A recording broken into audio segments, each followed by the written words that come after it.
We're live, looks like. All right, are we ready? Yes. This is Ben Chandler. I'm the chair of the Kentucky State Board of Elections. This is the February meeting of the board, February 28th at 2 p.m. I welcome all of the board members and staff and anybody else who may be joining us to this meeting. And we'll start out with introductions of the members. And I will call on everybody across the screen as they come up, starting with Jerry Johnson.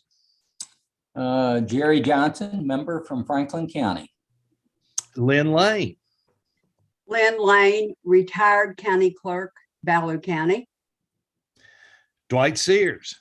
Hello, everybody. Dwight Sears, member, Pulaski County. Corey Skolnick. Corey Skolnick, member, Jefferson County. Deanna Brangers. Deanna Brangers, member, Jefferson County. And Sherry Whitehouse. Good afternoon, everyone. Sherry Whitehouse from Bullitt County, member. And our Secretary of State, I understand, has a conflicting engagement today, and he is represented by Jenny Scutchfield. Jenny? Hello, everybody. Good to see you. Jenny Scutchfield. I serve as Assistant Secretary of State, and in his absence, I get to be Secretary of State. So good to see you today. Very good. And we also are missing, I think, one board member, and that is James Lewis. And I understand he'll be joining in shortly. We've also got several staff members. We've got our Executive Director, Karen Sellers. We've got our Assistant Director, Richard House. Rachel Pointer is on the call with us. Taylor Brown, Sheila Walker, and I believe that's everybody that I see on the screen. Jason Denny has joined, it looks like, head of the County Clerks Association. I don't see Jason's lovely face, but I see that at least somebody has signed on purporting to be Jason. With that, I will move on to the first item on the agenda, and that is the minutes of last month's meeting. And I want to thank Deanna Brangers for filling in as the chair last month. And by all reports, she did an outstanding job. Thank you very much, Deanna. And do I have a motion to approve the minutes? I'll make that motion. Motion by member Lane. Do I have a second? Second. Second by member Brangers. All in favor, please say aye. Aye. Aye. Very good. Next item is we have had, since we last met, a special election in Jefferson County. We need to certify that election. I believe there's a misprint on my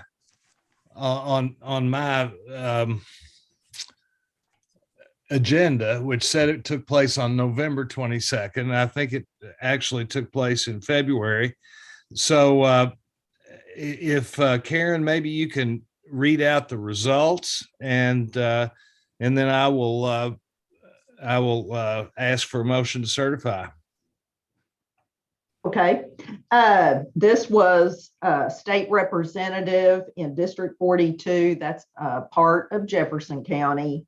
The former representative resigned, which made the need for a special election.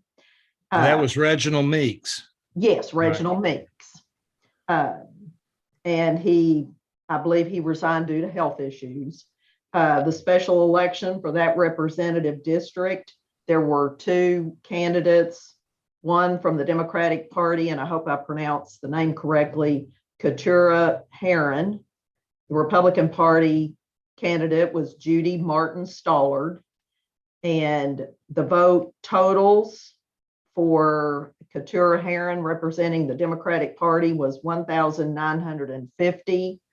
And Judy Martin Stollard, as the Republican Party candidate, received 119 votes. And those totals have been certified by Secretary of State Michael Adams and his office. So I would ask the board for certification for that election.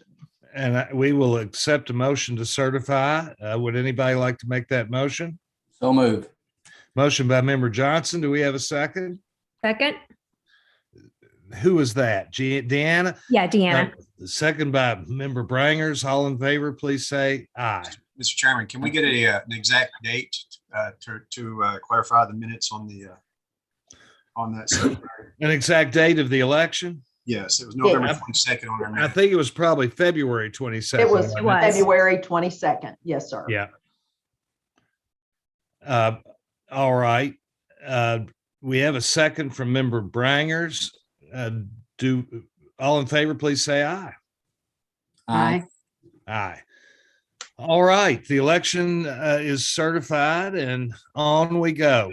Next item is the approval and ratification of County Board of Election replacements. That's pursuant to KRS 117.035. We have 4 counties on my agenda that we need to talk about: Butler, Lawrence, Webster, and Graves. Karen, would you like to explain these, please? Yes. As Chairman Chandler stated, we have 4 counties that have submitted all their paperwork appropriately and also reviewed by myself and General Counsel. The Butler, Lawrence, and Webster are for ratification. Graves is for approval. All the names submitted for appointment do meet the qualifications to hold a position on the County Board of Elections in each of these counties. The first one for ratification is Butler County. The Republican member has resigned. The first name on the list is Deb Worley, who meets the qualifications and is up for ratification by the board. The second is Lawrence County. This was the Democratic member who passed away recently, and the first name on the list that was submitted to replace him is Kathy Hinkle, and it is submitted for ratification. Webster County had the Democratic member resigned. The first name on the list is Julia Cato, and this is submitted for ratification by the board.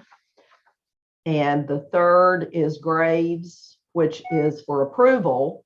The Democratic member resigned, and the first name on the list is Monica Jackson, and submitted for approval by the board. And, you know, if I may suggest, the 3 that are for ratification, if the board chooses, could accept those together, and then Graves, since it's a That's what we'll approval. do, Karen. Okay. I'll accept a motion to ratify the addition of new members to the County Boards of Elections of Butler, Lawrence, and Webster County. Motion to approve. Motion by member Sears. Do I have a second? Second. Second by member Brangers. All in favor, please say aye. Aye. Aye. All right, Graves County, we have a new member, the Democratic member to approve. Do I have a motion for approval of the new Democratic member from Graves County? I'll make that motion. Motion by member Lane. Do we have a second? Second. Second by member Skolnick. All in favor, please say aye. Aye. Aye. Aye. Very good. Now we move on to our financial report. Rachel Pointer, you're on. Well, I don't have much to talk about this month, not too many changes. The main thing in January was that we did initiate the close of the CARES grant with the Election Assistance Commission. They have confirmed our close, and they have sent over the instructions and the requirement to complete that. So we will be working on that throughout this week, and hopefully I will have a report for you next month that says that everything has been taken care of. But other than that, not too many difference in expenditures, unless anybody has any questions. Does anybody have any questions about the financial report? Nope. All right, hearing none, I have one a question that doesn't have necessarily to do immediately with the financial report itself, but certainly is related. And that is, have you all discussed the budget situation and where we are in the legislative session relative to the budget, to our budget for next time? You all may have discussed that last month. I don't know. Karen? I believe it's still in the hands of the House. I believe the House may have passed the budget. It may be in the Senate. I'm not sure the status between any concurrence between the governor's budget and where the Senate stands, but I have not seen it come up in committee as yet. Well, what was that? The House has passed their budget though, haven't they? Yes. And what was our situation in the House budget? I'll The let House- Rachel. Yeah, the House budget and the governor's budget. Sorry, post-COVID cough. The House budget and the governor's budget were very similar. The main difference is that the governor's budget did fund everything we asked for. So every additional budget request was considered and included. The House budget, the only difference is we asked for funding for 3 positions. In addition to those that we currently have on the books, we were funded for 1. Everything else was written in there to include our additional budget requests. So that's as it stands right now. Well, all things considered, that doesn't sound too bad to me. I don't want to jinx us. Yeah. Okay. Can I ask, Mr. Chairman, the 3 positions that were requested, the one that was approved, can you explain what that position was and what the other 2 that have not yet been approved were? So in the language of the budget bill, it was not specified which position was approved. Okay. We asked for 3 separate ones. They approved a financial income or financial allowance for the highest paid position that we asked for, but it was not specified that we have to hire for that position. So it really will then become looking at where the necessity of an additional employee becomes. But yeah, it doesn't say which position is, but I have concern with LRC as to what their process was. Sounds like we have leeway to prioritize if that is in fact the ends up being the final budget. Correct. All right. Well, thank you for that. And with that, let's move on to the county plans. And I know, just for background, for those watching, we had a change in the law, and that change in the law led to the ability of county boards of elections, with the approval of the state board of elections, to change their voting plans. Essentially, they don't necessarily have to use all the precincts that they used in the past. They can use those precincts if they want to, and they have the ability to do voting centers, which would be places within a particular county where everybody in the county can go and vote. So we have now undertaken the task of trying to approve the county plans that have been sent in by the local county boards of election.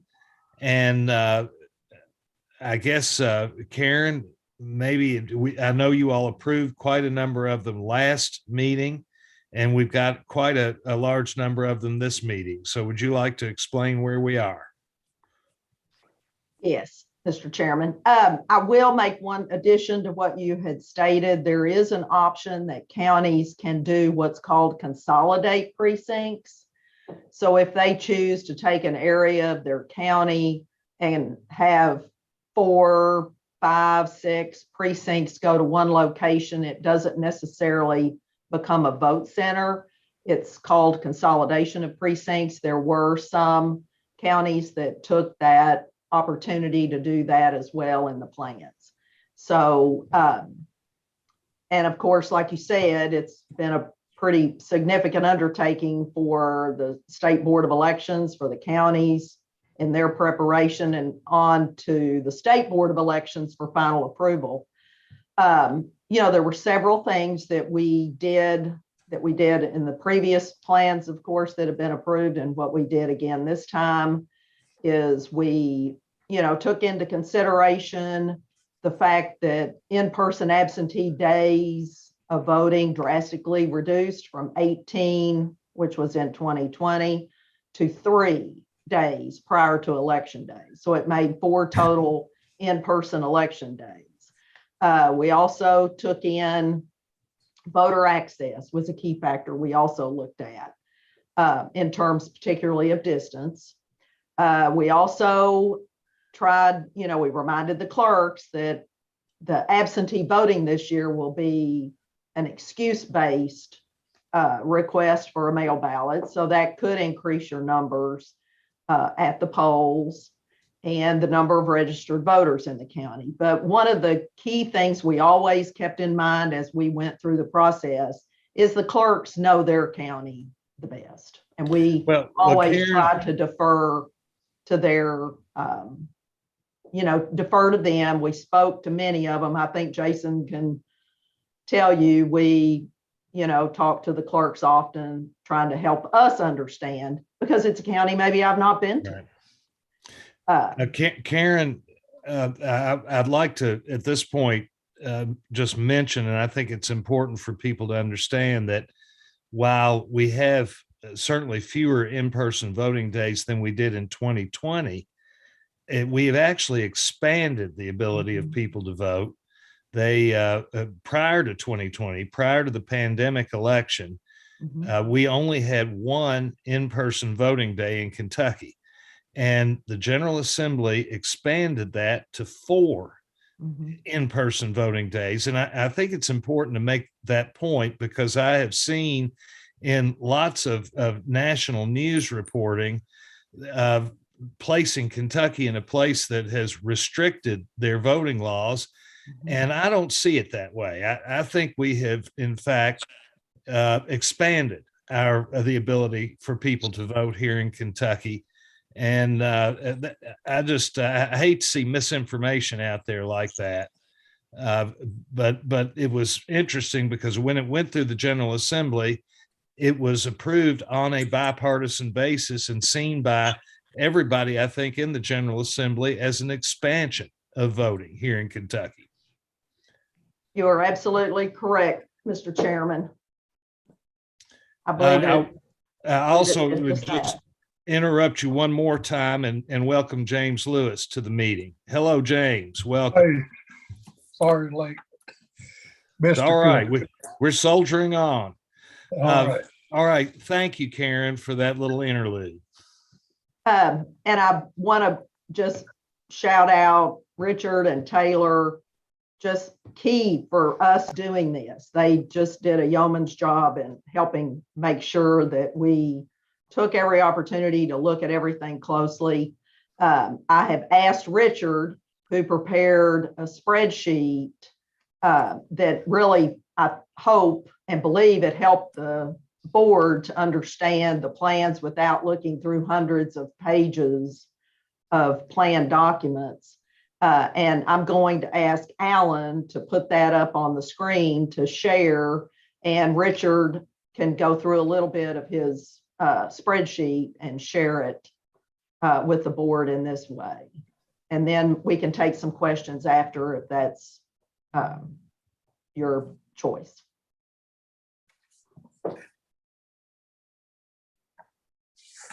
Yeah, I guess I'll wait a second for Alan to load that up. Well, I want to thank you, Richard, also for joining in with Karen for all the work that you've done. It's really been helpful. And as you'll see on this, and we'll post this to our, once we've got all the plans loaded to the website, we'll post something like this to the website so people can get the sense of what all their county is doing. This is kind of a summary of what's going to be happening. As you can see, a lot of counties are using the vote center model. They have the choice between the vote center, Consolidated locations where they combine precincts and use the same precinct officers and voting equipment, or they use their precincts. And some counties have chosen to do all vote centers. Some have chosen a combination. So as we go through this, and we can just kind of see, and we'll leave it up on the screen for a little bit, but if Alan will rotate it down a little bit further, you'll notice that we've gotten, I believe, 111 plans in. We approved prior to this meeting 50, so we've gotten 61 plans that we've submitted throughout the last month, and we've done that sporadically, so not to overwhelm you. And as you can see going through these, we have, like I said, we have a broad approach from different counties. And again, as Karen said, we in the ultimately try to defer to the county clerk who knows their county very well. But we've included some data on here for people to just be aware of as far as voter registration, the number of precincts, and the turnout for the 2020 presidential, which I would say has been the highest turnout of any election in the county. So we can kind of give you some kind of an estimate on that. I guess that with this, we'll submit it to you all for your approval or questions. Mr. Chairman, I have, when it's appropriate, I have a couple of questions about 3 or 4 of the counties, but I'll defer to anybody else. And then when they're done, I'll express my questions. Jerry, the first thing I want to do is I just immediately saw a typo on line 93 in the spelling of Oldham County. Okay. So you might want to, not that this is an official document or anything, but I just want to point that out. There's one too many A's in there. My eyes got crossways a little bit. After going through all of this, it's no surprise that they might did this, have. and then we did precinct coding. So I've looked at spreadsheets a lot over the last month. So yeah. Jerry, I think this is the appropriate time for you to start with some questions, and certainly anybody else who has any questions, we want to take those too. These will be rather simple. I'm just trying for clarity's sake for myself, and I do want to restate what's already been said, is that putting together the schedule and the information that you've done is an enormous amount of help to me as an individual board member, and I hope it is to others. And I think it will be to anybody publicly or otherwise who's wanting to look. This is a great document, and I really appreciate all the work that went into that. First question I have is on Campbell County. And again, it's just really clarification. Can you? Yes, thank you. Yeah, so Campbell County reflects that they have 23 consolidated locations and 11 standalone. So am I to understand that they have a total of 34 precinct locations, of which 23 are consolidated? they will have 34 locations. 23 of them would include more than one precinct at a location. Okay, and none of those are voting centers? No, they're not voting centers. They will just vote those specific people. Okay, all right. So Jerry, let me follow up Yeah. on that if I can. In the 23 consolidated locations, you may have 2 or more precincts included. Only voters in those 2 or more precincts can vote at that consolidated location, and not other voters in the county. That is correct. Seems like that has the potential to be a little bit confusing to the voters, but. Well, I will say that in counties before voting centers were allowed, there were locations where you housed 2 or 3 precincts in a gymnasium or something like that. The consolidation is simply using the same voting equipment and the same poll workers to run what you essentially ran before with 12 workers for 3. Instead of doing that, you would combine them or use them as a combination. I think that's something that all clerks are facing, is getting poll workers is a big issue. It's going to be a big issue going forward. So I think that's why you see the consolidation precinct. So are you seeing the consolidations often take the form of places where people were all voting together anyway? They just had different precincts at the same location? I believe that that's what they've done in a lot of places, yes. Okay. Thank you, Jerry. Yeah, I'm making an assumption that the same thing applies to Fayette County. It reflects 100 consolidated locations and 33 standalones. So there will be 133 locations for voters, again, with no voting centers. I believe that'll be slightly different because in some places they have incorporated consolidating like 2 precincts in one area of a church and then 2 or 3 precincts in another area of a church. So really they're in the same location, but they're going to have 2 different areas to vote in, and they'll be directed to that way, I would think. Okay. Well, and Jerry, the other interesting thing, and this applies also to Campbell County, is that they are using voting centers on the, I guess, the 3 days, the 3 early days. Yeah. They're not doing that on the actual election day. Yeah. It looks like, and that may not be totally true, but it looks like most of them have at least a voting center during the 3-day pre-voting. Okay, let's see. I think I've got 2 more questions and I'll move on for others. Jefferson County. See what my question was on Jefferson. Well, I guess what I'm looking at in Jefferson County is they're opening all precincts, none of which will be voting centers. Is that proper reading? If you'll scroll down. Could you move the the thing up so we can see Jefferson? Thanks. Jefferson will have all their precincts open. Their voting centers will be the 5 early voting centers prior to election day. Yeah. So yes, they'll have all their voting centers open. I mean, all their precincts opened on election day. Okay. So it'll be just like an election prior to 2020. Okay. And I'm sorry. Go ahead, Mr. Chairman. Oh, excuse me, Richard, just to follow up on that, Richard, are all counties essentially using voting centers on the 3 early days? I see that you have in clerk's office, but that also amounts to a voting it's center. technically a voting center. Yes. It's just where they're going to have it. If you see voting center, then typically that will be outside of their office. Now, before that may be a little bit off, and I may need to go back, but some of them may be in the office, but they're still voting centers.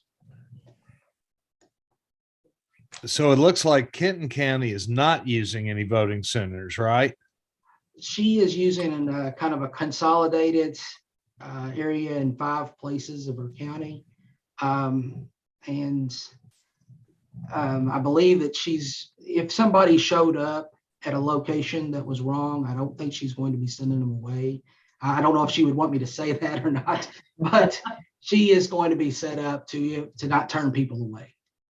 I think what Kenton County, Clerk Sumi was doing is, Kenton has really 5 cities.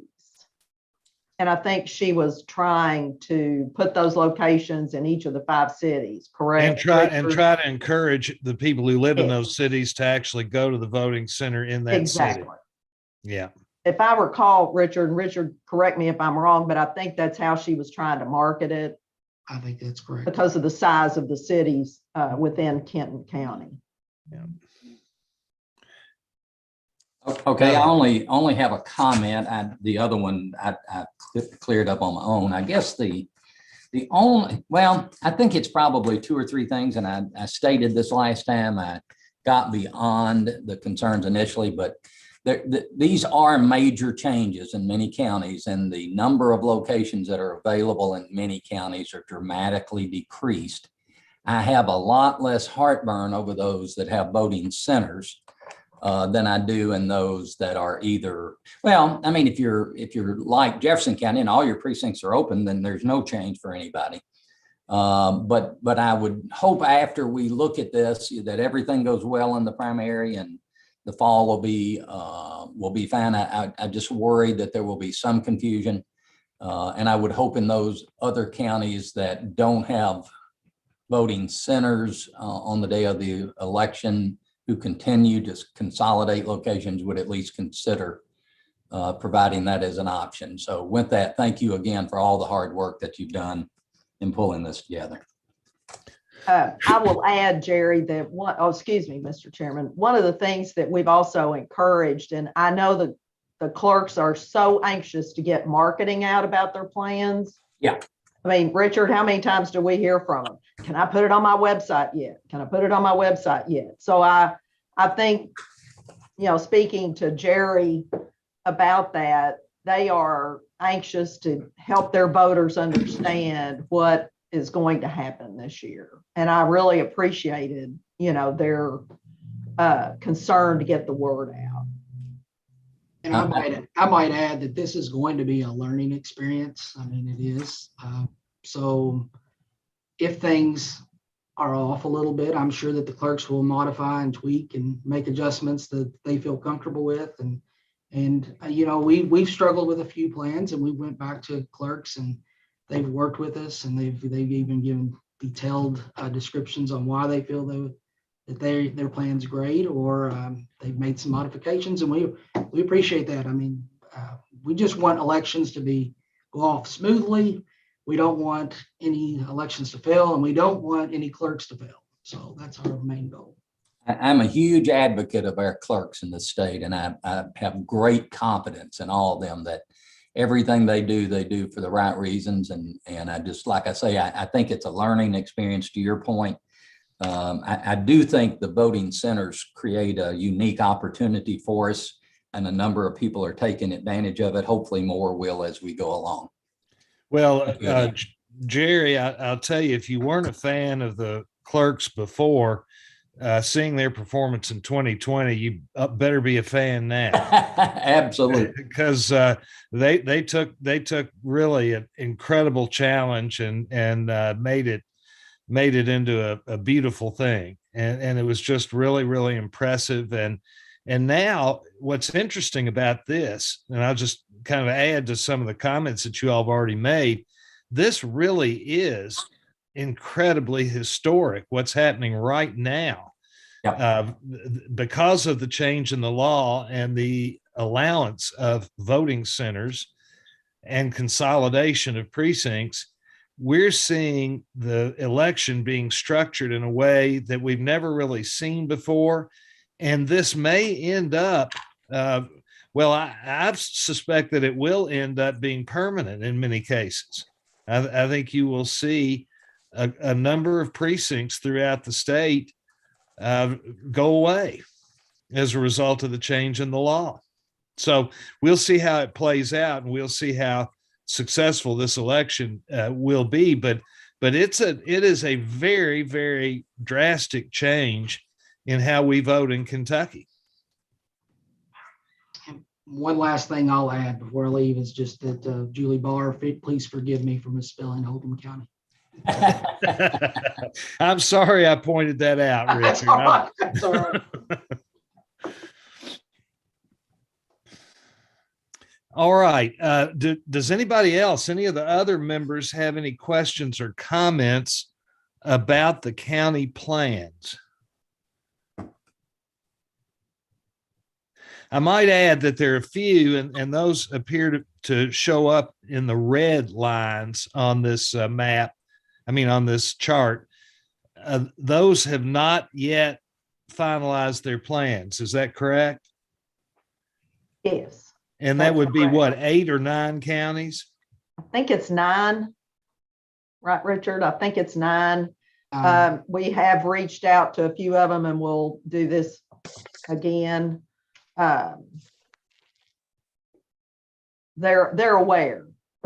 And of course, at the KCCA meeting last week, we did also mention it there. Well, Jason actually was instrumental in helping us get some of the counties, pushed through for today. Well, maybe this is a good time to call on Jason, not to give your report, Jason, but to make any observations that you might make about what we're doing right now. I really do appreciate the state board, Karen, Richard, and Taylor. They have been diligent. They have asked questions. They asked for more documentation. However, they have taken into consideration that the county clerks and the county boards of elections do understand their county, their demographic, their terrain, and the amount of buildings that are available to house voting centers. There are some counties that are probably restricted on finding remote locations for vote centers, and they have been very flexible. As long as we have been very forthcoming with our information, I think it's been a good team effort. Those counties that have not submitted, we did encourage at KCCA last week that if they needed any help to reach out to the counties that are approved. We'll walk through some of our ideas with them and assist them in their plans. You know, the good thing about this, for the most part, they can go with the precinct model, and that might be their plan, and that might be the simplest for them this election, but they have to get a plan submitted. I do encourage any clerk that has precinct plans for precincts that they also have at least one vote center. I think it works, and it's very good for the constituent to have that option in this day and time to vote at a vote center, which would house every ballot. But I understand there are different size counties that is a little restrictive. But I do want to thank the state board once again. Thank you all for looking at all these plans. And Richard, this spreadsheet's awesome. I am an Excel spreadsheet guy, and I can take a spreadsheet and do anything with it and look at it and get quick information. And that's what this is good for. Thank you. So Jason, I take that to mean that on behalf of the county clerks, you all are in general pleased with where we are. Oh, I think so. We're just, I tell you what, you know, I'll get into this more in my time. I've got some other things that said, but on this, I'm very pleased that they've gone through the plan, and the process is not that cumbersome. What I asked for in next year, or maybe this fall or next primary, that as long as we don't change our plan, that we can submit an easy step process, no changes made, and that's approved, done. That we don't have to go through resubmission of plans each and every time. As long as there's no changes, it would speed up the time frame on the clerk side, as well as taking staff time at State Board of Elections, that we just do a one step, no changes needed. Once it's approved for the future, unless there's some things that come up with an election that create an issue. We understand that, but as long as it works, that we don't have to submit a plan each and every time. Thank you. Does anybody have any other members have any questions at all about the county plans?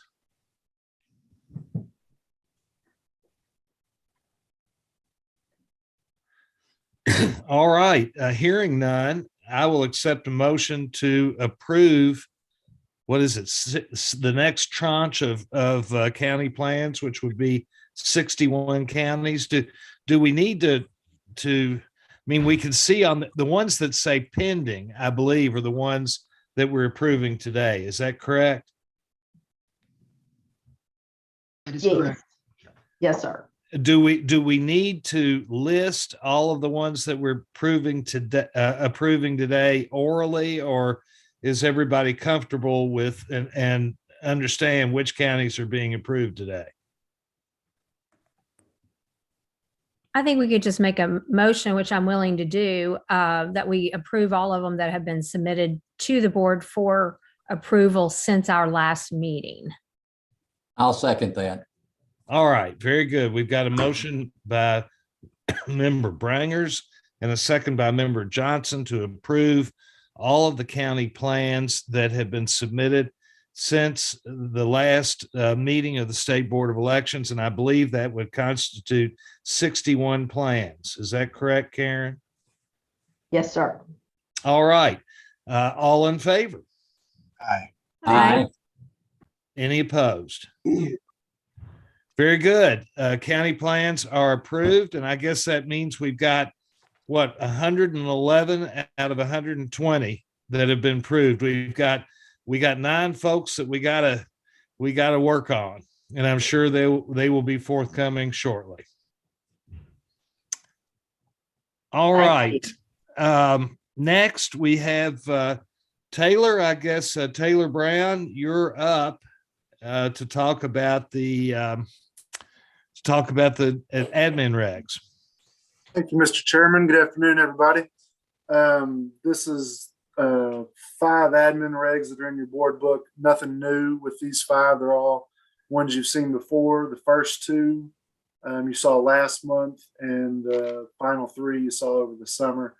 I've brought you the first 2 last time in January, and I've noticed little tweaks.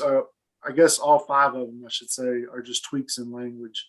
So there's nothing drastically new here, but I'll go through each of them with you. The first page in your board book is 29, and that's just going to be the statement of emergency. I used it for the first one there, 4210. That's the reg that we had for the risk limiting audits. We've talked with Jennifer Morrell, who's an expert about risk limiting audits. And this kind of just broadens what, I guess, the language for what will happen, what can happen. It doesn't quite pin us down in 22 so much. And just other things, like I changed it to, instead of primary election, 574 made clear that it's the primary nomination of candidates. So just kind of language tweak on that one. The next one is 3031. I told you last time that there were no changes to that. I somehow overlooked. This was one of the ones that had the Secretary of State in there. It's for military and overseas voters. And so we're just replacing the Secretary of State language with the SBE language following the 2019 legislation. Then the next 3 are the 3 that we put in place over the summer, but want to, now that we've lived with them through 2 special elections, wanted to tweak them just a little bit before we head into the primary and the general. The first one being 4200, the chain of custody for records during election contest. Having lived with 574, we've come to notice the difference in terminology. You can see we had voting equipment right there. We changed that to voting system and specified ballot boxes. 574 makes the distinction between voting equipment and voting systems. So to be more inclusive, we wanted to put voting system on that one. 4195 is what we just did. It's the consolidation of precincts and precinct election officers. And one of the things we did when evaluating all the county's plans, and at first we didn't have to ask, a lot of counties just did it. And it got to the point where we said, really without a map, we don't really know where things are in these counties. So we decided if we went ahead and made a map be part of that would help the board and us in the long run. So the amendment there is to require a map, just 8.5 by 11. It can be Google Maps, it can be whatever you want, just a basic little map where if you're going to have consolidations or countywide vote centers, or consolidations making a countywide vote center, that you throw a pin dot on a map on a sheet for us there. Then the final one is 5025. It's the ballot standards and security. We talked about this once before. The sheriffs made a good suggestion, the Sheriff's Association. So we incorporated that change to let the sheriffs work with the county board and how they wanted to secure their election materials during the 3 days of early voting. And the other change to that was with poll books.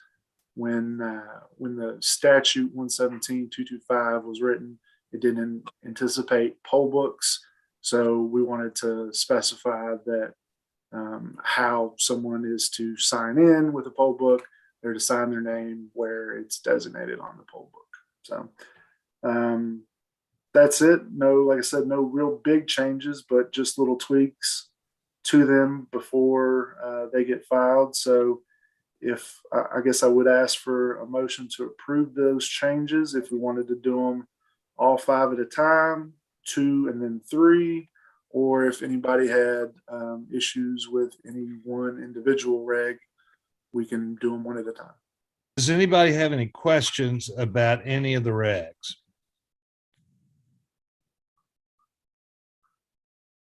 Hearing none, I will accept a motion to approve all 5 regulation changes at once.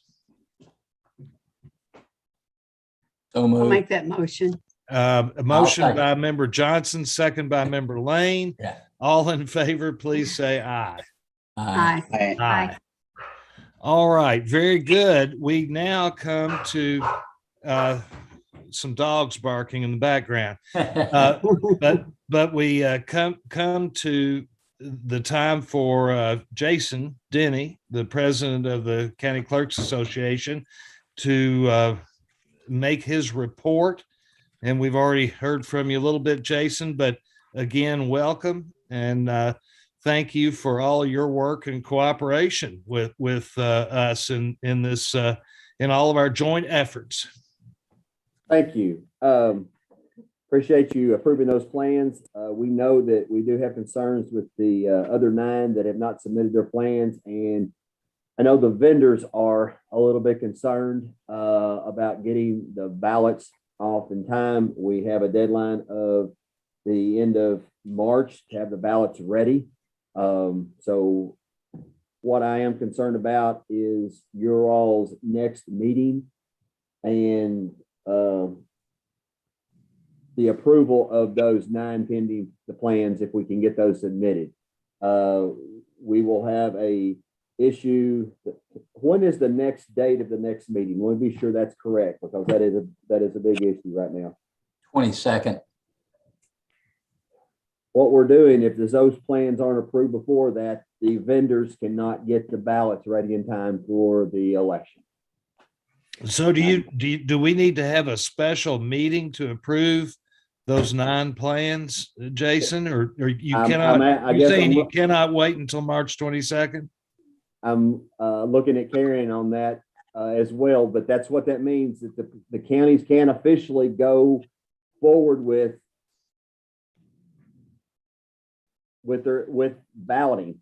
It would be a very hard issue if they were to say they were going to vote centers and order their ballots and that did not get approved, then those ballots would be wasted. So the vendors are not going to probably even start printing until the plans have been approved. So yes, that would be my answer, that you all might need to consider having a special called, and we will get working as KCACA even harder along with State Board to get these plans submitted quickly and show them how important this is to get it done. I mean, it needs to be done now. Do we have a drop dead deadline for these 9 counties? I'll ask one of the vendors right now.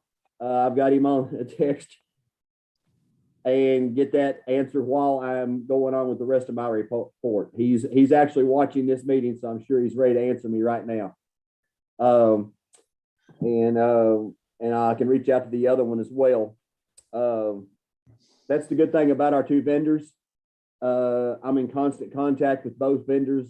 Being the president this year, seems like at least weekly, if not daily, with what's going on. And they've been great partners in the state of Kentucky on the voting machines to be sure that we all get this done correctly. We all know we were part of the success in 2020, and we want that to be carried on. I think, Jason, that these 9 counties, I think almost all of them are relatively small counties, aren't they? Are. That's why we've reached out and offered our help, because some small counties, they're doing it all. You've got limited staff taking care of every aspect of the office. And this is just one other thing. That's why I'm asking, once these plans are approved, if there are new changes, then we just basically submit a form, no new changes, and we go on year after year after year until there is a change. I think that's going to be hopefully simpler for all. We are watching 564. That's the new cleanup election legislative the bill. It will be in the House committee on Thursday, and I will be testifying along with former Secretary Grayson, another Secretary of State, and Jenny and some others will be there from the Secretary of State's office. State Board will be there if there's any questions. And I'm working daily with Decker, Branscombe, Tipton, and Tate. I've been on the call this morning with Josh Branscombe on a few minor, maybe wording tweaks. We're just basically being sure that the wording fits the what we planned for this to do. I think there's a disconnect sometimes on when the legislators write something versus how we interpret, and we want to be sure that we're on the same page. So they're working daily with us to get examples and definitions and how we see elections moving forward. So we are still combing through 574 from last year.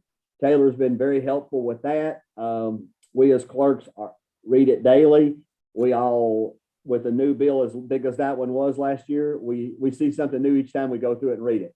It's our reading material at home at the coffee table. So we eat it, sleep it, drink it, whatever. That's what we're doing with this legislation, because as you know, you don't mess up elections. You can fix a lot of things, but you cannot correct election mistakes. So we know that, and I think you all understand that, and that's why this whole board and this worker relationship are so important. Well, and it's particularly important not to do that in today's present climate. Right. And as you'll know, there's a lot of county clerks on the ballot this time. So there's a lot. This is a local thing too. Okay. So we all want to be sure anytime that the election's great, but especially if you're on the ballot, you're running the election process too. There's a lot of strain and stress, and our staffs are under it as well. And I hope you all understand that. I know you do. The only last thing we've got is, I think in the governor's funding bill, there was some money for election machines, election funding. We're in hopes that we can get some funding for these counties that have not been able to buy election equipment, that they can purchase new equipment, because some of these counties are running at 14 and 15 years on their equipment. It's outdated, it's wore out. The county fiscal courts don't seem to have the money or understand that they need to spend the money one or the other on the machines. And I don't know the answer to that. And hopefully we can get some monies for these counties to buy machines over the next couple of years. I just got a text from one of the vendors, and I'll try to reach out to the other one. The 15th would be very, very appreciative. The 18th on one is about the drop dead date. About 10 days prior to get these ballots printed. I will try to reach out to the other vendor, and if I can get that, I will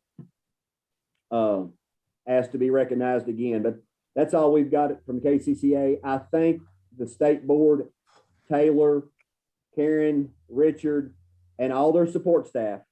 They are there every month at the county clerk's meeting.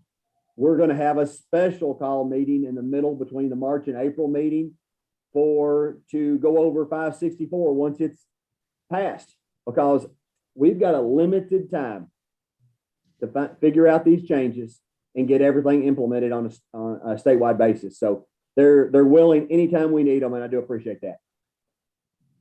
Thank you, Jason. I guess the best plan forward in March is for you to work closely with the staff at the state board, and we don't need to talk about a date, I don't suppose, until we find out whether you guys have gotten the job done. You know, we've got to get those 9 counties approved, right. And until they're ready to submit their plans, as soon as they are ready, maybe Karen can let us know, and we'll see what we can do to schedule a meeting as soon as possible.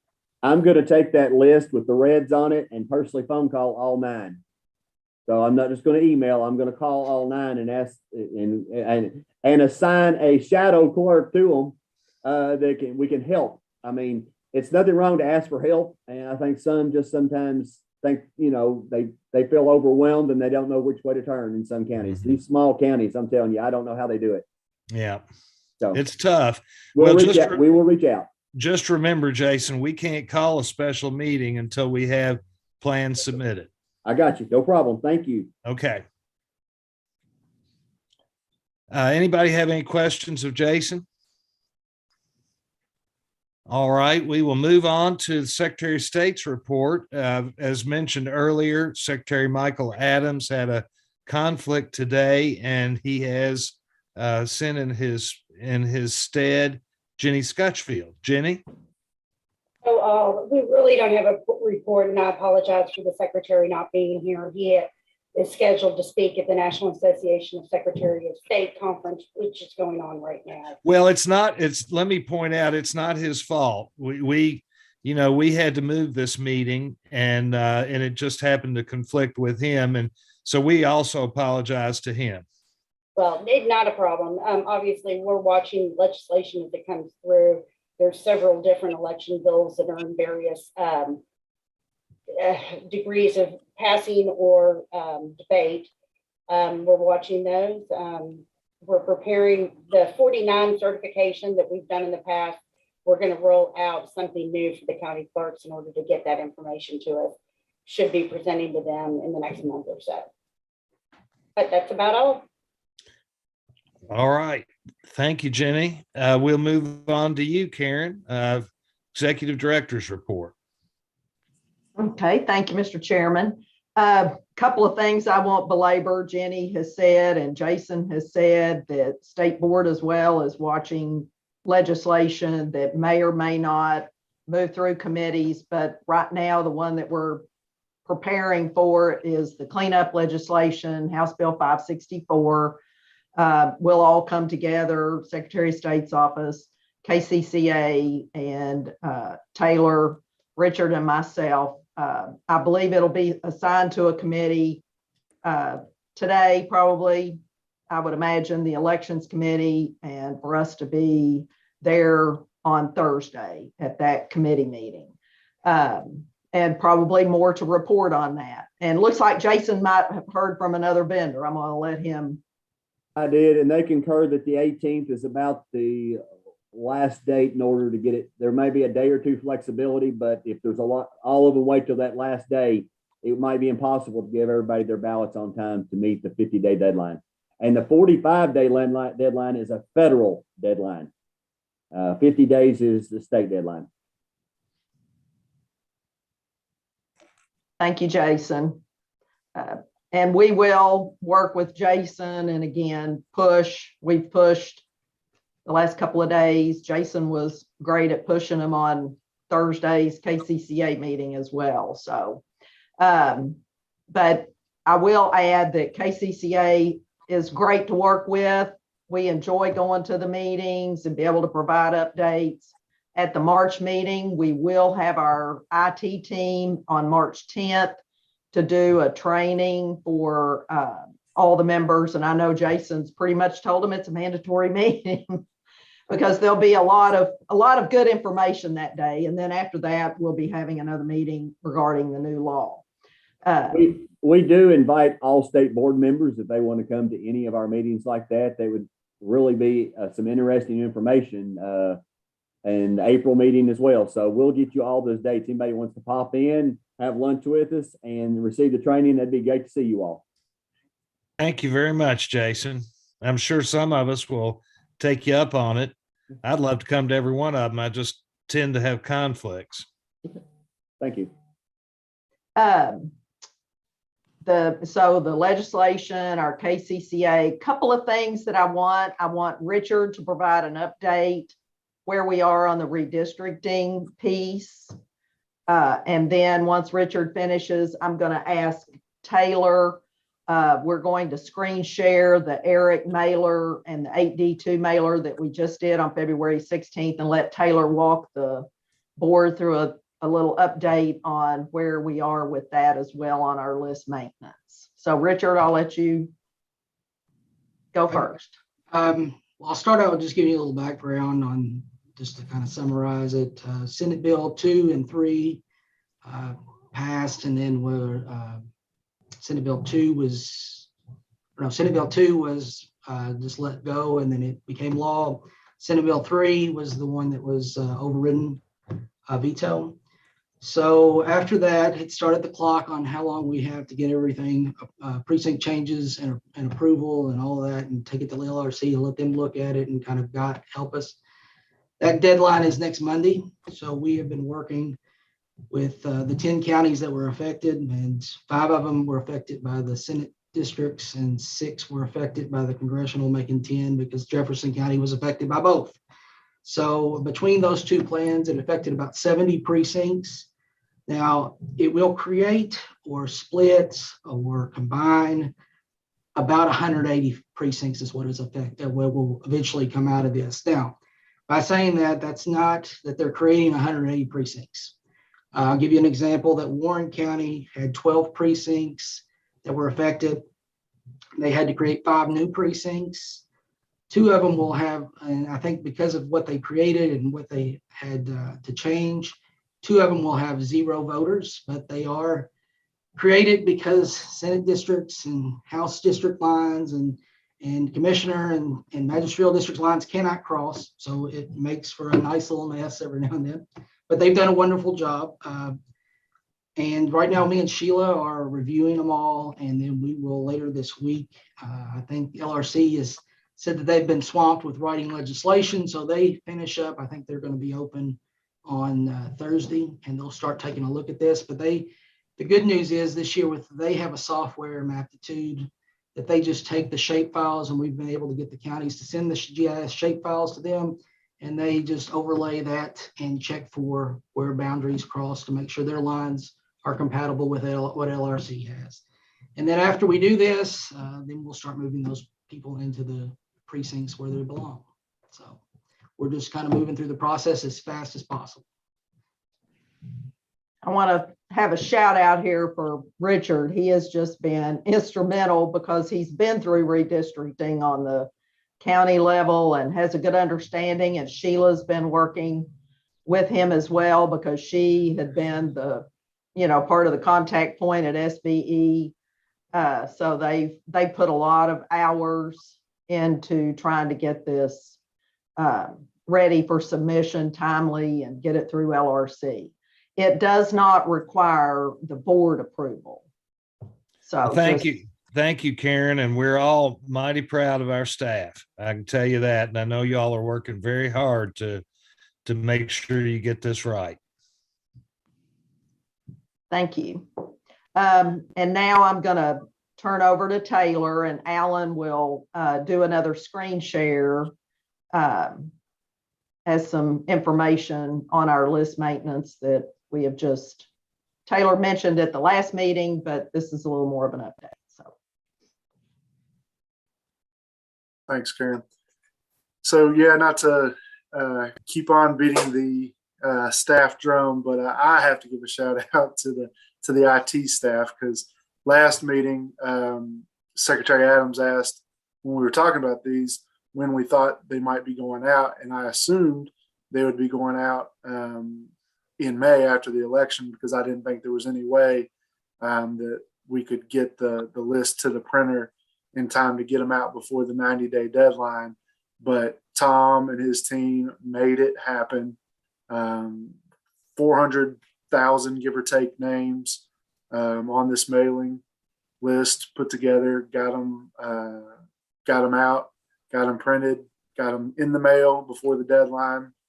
And it's the 8C1 and 8D2 mailings. We've got examples of them on the screen right here. This is the front. Well, so what you want to do is, I don't know if you're not looking at my mouse, you're looking at Alan's mouse, I guess, but right above where it says PIN number on the right, about halfway down, that's where you would fold these. These are cards that are folded over. So you're really looking at 4 pieces of the card. This is the first 2 pieces of each card. Taylor, could I interrupt you just a sec? Sure. Could you explain who receives one of these cards? I will, Mr. Chairman. So the 8C1 is going to go, that we get that list from, we get it from Eric, because Eric is a licensee who's got access to the United States Postal Service change of address information. Maybe you should explain what Eric is to anybody who might be watching. Sure. And to anybody that is watching, I would encourage you to, if you would like to find out more about Eric, please go to our website, elect.ky.gov. You'll see a blue banner at the top, says resources. Click on that. You'll see a drop down to the left-hand side, says voter list maintenance. We have lots of voter list maintenance information right there, including a new section all about Eric, which is the Electronic Registration Information Center that we've been a part of since 2019. It's a group of, I think we're up to 31 states now that work together. Eric is the nonprofit that kind of acts to let all the states plus the District of Columbia communicate as it relates to voter list maintenance, lets all the states talk with each other. So if you'd like to look at that, we've got the link to their website, a link to the agreement we signed to be a part of Eric, and then also a frequently asked questions about Eric on there. And additionally, these postcard examples that you see now on the screen are also on our website under the list maintenance page. And Eric does what, Taylor, just very quickly? So they provide us with different lists of information. So for example, one of the lists they provide is who all in your jurisdiction, the jurisdiction being Kentucky, may have moved within county. So that list is what produces the 8C1 postcard. That you may have moved from one part of Fayette County. I'd use Fayette County as an example, Fayette County to a different part of Fayette County. And you get put on this United States Postal Service list that Eric has access to. They provide it to us. We send these postcards, the 8C1. Now, Eric also does other things that they're helpful in knowing who may be registered in another state. You know, we've got 7 neighboring states, I think it is: Ohio, Indiana, Missouri, Tennessee, Virginia, West Virginia. Anywho, knowing who's registered in multiple states so we can correct that. Investigate who may have voted in 2 states. That's another thing Eric helps with. So they're very helpful in keeping not only our voter rolls as clean as we hope to make them, but also keeping safe, secure elections. That's the 8C1 on the left. The 8C2 is on the right. As you can see, they're exactly the same for these 2 folds. And Alan, if you wouldn't mind flipping the PowerPoint to the next slide, you can see what the difference is. The 8C1 on the left, again, the 8D2 on the right. The 8C1 just says, due to information provided by the Postal Service, we believe you've moved. We're asking the voter to confirm that move. Easy way to remember or to think about an 8C1 is it's us just checking in on you. Just checking in. We think you moved. If you need to verify, we'd like you to verify. If you need to update, here's your clerk's information. Please update if you need to. The 8D2 is a little bit more because that will start what we've talked about before, the inactive dates.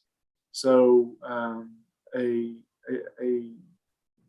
no receipt action or a return of that postcard to SBE by the post office can give the listed voter a inactive date, and that's what starts the countdown for the purge, for the removal, I should say. The purgation is a different, it's a term of art. So if someone doesn't appear to vote for 2 federal elections or does not otherwise touch the system, they don't update their registration at all within those 4 years, then they could be removed. And so that's what that card is for. So Like I said, we sent about 400,000 of these on the 16th of February. That was our deadline to send them out. Federal law and state law says that we can't touch them right now. So anybody that's watching, if you've got a postcard, don't think that you're going to be removed and not allowed to vote because of this postcard in May. We're not going to do anything with these postcards until after the May primary. So that's the update. Again, I didn't think we could do it, but the IT team, Tom, round of applause. And I'll Excellent. ditto that. Does anybody have any questions of Taylor about this process? And unless there's any questions, that's my report. Anybody, any questions? All right. Well, you all have obviously been very clear in your explanations, and that's great. Is there any other business that we need to undertake that anybody's got? Hearing none, we now need to move into executive session to talk about both pending litigation and security. And I want to tell everybody that we will be back to confirm the next meeting date, which tentatively will be March 22nd. As we mentioned throughout this meeting, we could have a specially called meeting before that time. But we will confirm that next meeting after we come back from executive session. I need a motion to go into executive session. So moved. Motion by member Lewis. Do I have a second? Second. Second by member Lane. All in favor, please say aye. Aye. Aye. Aye. Thank you. Alan, could you